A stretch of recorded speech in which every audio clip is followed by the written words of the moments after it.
กลกันคนละฝากฟ้าฉันเขียนจดหมาย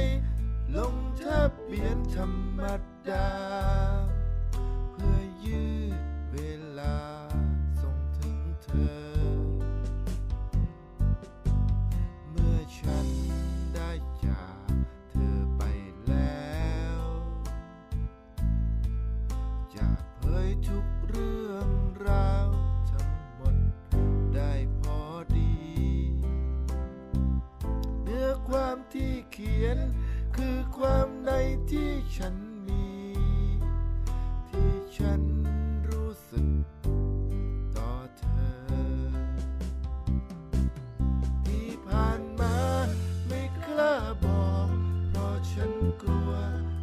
คำตอบจะไม่เป็นอย่างที่ฝันเมื่อจำเป็นจะต้องไปจะไม่แบก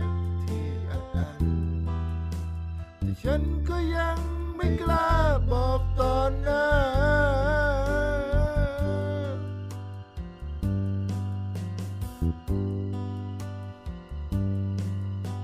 เป็นความรู้สึกลึกๆที่ออกจากใจแท้ๆที่ฉันจะบอกทิ้งท้ายจะบอกกับเธอวันนี้ว่าคนคนหนึ่งนั้นรักเธออยู่ทุกนาที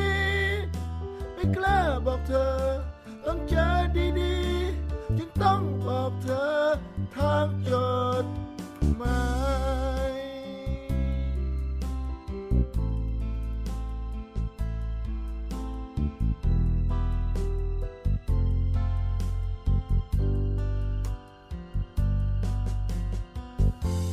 ที่ผ่านมาไม่กล้าบอกเพราะฉันกลัวคำตอบจะไม่เป็นอย่างที่ฝันเมื่อจำเป็นจะต้องไปจะไม่แบกที่อัดอั้นแต่ฉันก็ยังไม่กล้าบอกตอนหน้า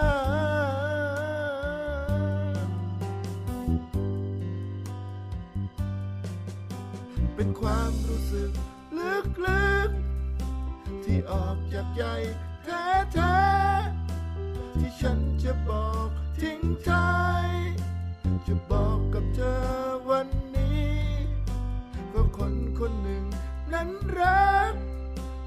เธออยู่ทุกนาทีไม่กล้าบอกเธอตอนเจอดีๆจึงต้องบอกเธอ